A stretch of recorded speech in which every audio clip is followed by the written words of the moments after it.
کی حکومت نے حکم دیا تھا کہ برڈ فلو کی وجہ سے لاکھوں مرغیاں تلف کر دی جائیں۔ اب یہ معاملہ کیا ہے، اس پر ہم بات کرتے ہیں۔ شاہد امیر ہمارے ساتھ موجود ہیں، ہمارے کورسپونڈنٹ جرمنی سے ہمیں جوائن کر رہے ہیں۔ جی شاہد، بتائیے گا کیا معاملہ ہے؟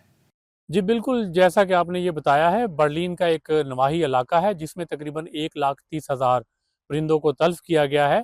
یہ نواحی علاقہ برانڈنبرگ کا ایک ضلع مائرکش آڈرلانڈ ہے۔ اس کی انتظامیہ نے یہ اعداد و شمار جو ہیں وہ پبلش کیے ہیں۔ اس کے مطابق 2 پولٹری فارم تھے جن میں تقریباً ایک پولٹری فارم میں 80,000 کے قریب بطخوں کو تلف کیا گیا ہے، اور ایک پولٹری فارم میں 30,000 یا 50,000 کے قریب مرغیاں، جو برائلر مرغیاں ہوتی ہیں، ان کو تلف کیا گیا ہے۔ یہ جرمنی میں ہر سال اس طرح کے واقعات ہوتے ہیں۔ 2021-22 میں بھی جو ہے برڈ فلو کے کیسز سامنے آئے تھے اور مرغیوں کو تلف کیا گیا تھا۔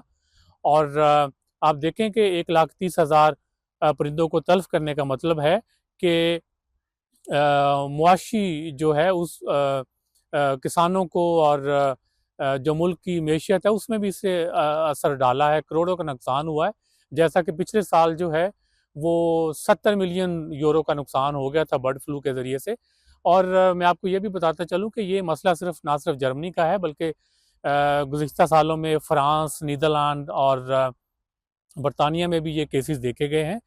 تو جو یورپی فوڈ سیفٹی اتھارٹی ہے، اس نے جو ہے اس کے متعلق بھی اقدامات اٹھائے ہیں اور اس کا سختی سے نوٹس لیا ہے، کیونکہ پچھلے سالوں میں خاص کر 2020 اور 21 میں پورے یورپ کے اگر آپ اعداد و شمار کو دیکھیں تو 50 ملین کے قریب جو ہے وہ پرندوں کو تلف کر دیا گیا تھا۔ اور ورلڈ ہیلتھ آرگنائزیشن کے مطابق جو ہے وہ پوری دنیا میں اب تک تقریباً 900 کے قریب جو ہے وہ انسانوں میں برڈ فلو کے کیسز کو دیکھا گیا ہے، جن میں تقریباً نصف جو ہے وہ بہت زیادہ مہلک ثابت ہوئے تھے۔ خیر، جرمنی کی اگر بات کریں تو جرمن اتھارٹی نے جو ہے ابھی تک کوئی ایسی وارننگ جاری نہیں کی جس سے انسانوں کی صحت کو خطرہ لاحق ہو۔ اسی وجہ سے جو ہے ان علاقوں میں مرغی کا گوشت اور انڈوں کی فروخت میں کوئی پابندی نہیں لگائی گئی۔ اس علاقے میں جو ہے ایک 3 کلومیٹر کا دائرہ بنا دیا گیا ہے۔ اس دائرے میں جو ہے اس علاقے میں جو کارڈن آف کیا گیا ہے ایک مخصوص طریقے کے ذریعے، وہاں پر پرندوں کے گوشت اور انڈوں کے کسی قسم کی فروخت پر پابندی عائد کی گئی ہے۔ خیر، ابھی تک جو ہے وہ جرمنی میں کوئی برڈ فلو کا اس سال کوئی کیس سامنے نہیں آیا ہے۔ جرمنی کی طرف سے جو ہے وہ بڑا سخت، بلکہ میں کہوں گا کہ جو جرمن وزارت صحت ہے وہ ان چیزوں کو بڑی سختی سے دیکھتی ہے اور سخت اقدامات کرتی ہے۔ یہی وجہ ہے کہ اس سال یہ جو برڈ فلو کے کیسز آئے ہیں تو 1,30,000 پرندوں کو فوراً تلف کر دیا گیا ہے۔ بڑا سختی سے جو ہے وہ نوٹس لیا جاتا ہے تاکہ ان چیزوں کو پھیلنے سے روکا جائے۔ خیر، یہ بھی انڈیا دیا جا رہا ہے کہ خیر پچھلے سالوں میں جو ہے وہ ملینز کی تعداد میں پرندوں کو تلف کیا گیا، لیکن پھر بھی ان کی جو برڈ فلو ہے جس کو ایوین انفلوئنزا کہتے ہیں، اس وائرس کو روکنے میں کسی حد تک اتھارٹیز ناکام رہی ہیں، کیونکہ جو مہاجر پرندے ہیں ان کے ذریعے بھی یہ پھیلتا رہتا ہے۔ جی، پاکستان اور افغان طالبان جنگ بندی جاری رکھنے پر متفق ہو چکے ہیں۔ مذاکرات کا مشترکہ اعلامیہ بھی جاری کر دیا گیا ہے۔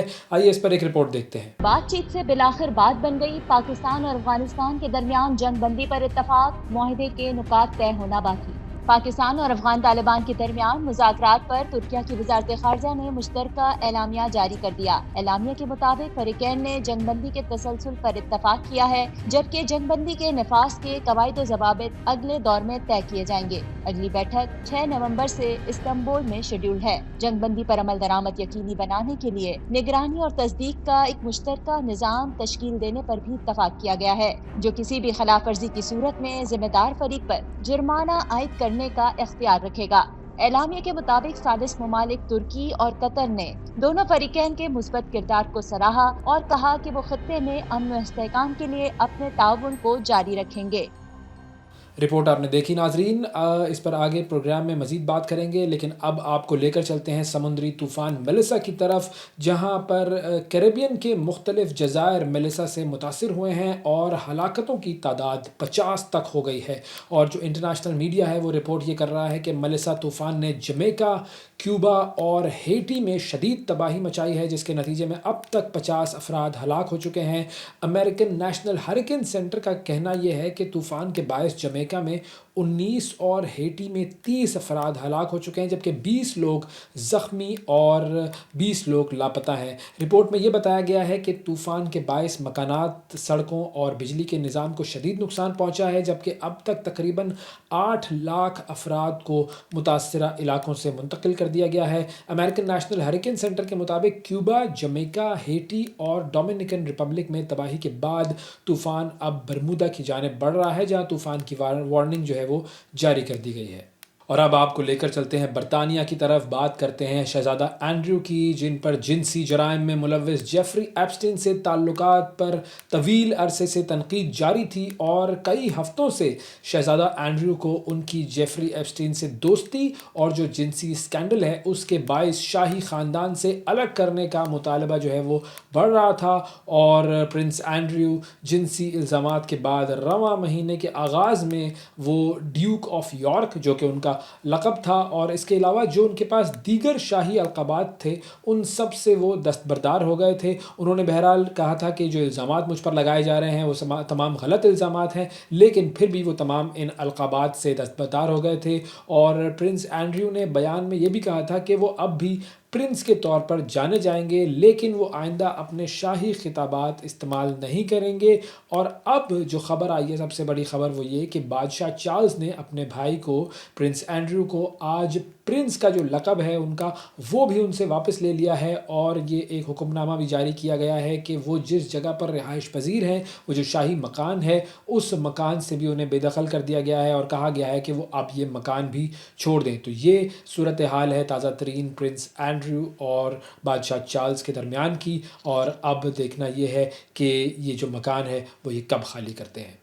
اب آپ کو لے کر چلتے ہیں امریکہ کی طرف، جہاں پر امریکی سینٹ نے علامتی اقدام اٹھاتے ہوئے ٹرمپ انتظامیہ کی جانب سے دنیا کے مختلف ممالک پر عائد ٹیرف کو مسترد کر دیا ہے، اور صدر ٹرمپ کی جانب سے استعمال کردہ ایمرجنسی پاورز کو ختم کرنے کے لیے سینٹ کی جانب سے علامتی اقدام کرتے ہوئے قرارداد پاس کی گئی، تاہم اس قرارداد پر عمل لازم نہیں ہے۔ تمام ڈیموکریٹس نے صدر ٹرمپ کے خلاف ووٹ دیا، اور مخالفت میں ووٹ دینے والوں میں صدر ٹرمپ کی اپنی ریپبلکن پارٹی کے 4 اراکین بھی شامل تھے۔ اس طرح 47 کے مقابلے میں 51 ووٹ ڈالے گئے۔ اس سے پہلے سینٹ نے صدر ٹرمپ کے ان اختیارات کے خلاف ووٹ کیا تھا جن کے تحت صدر ٹرمپ نے برازیل پر 50 اور کینیڈا پر 35% ٹیرف عائد کیا تھا، اور اب یہ ایک مرتبہ پھر یہ ووٹنگ سامنے آئی ہے جس میں ان کے فیصلوں کے بارے میں کہا یہ جا رہا ہے کہ یہ تمام غلط فیصلے ہیں، لیکن ظاہر ہے ڈونلڈ ٹرمپ اپنے فیصلوں کو واپس نہیں لیتے، اور پھر عدالتیں سامنے آتی ہیں، اور اب دیکھنا یہ ہے کہ یہ جو ٹیرف کے معاملات ہیں امریکہ کی تجارت پر یہ کیا اثر ڈالتے ہیں۔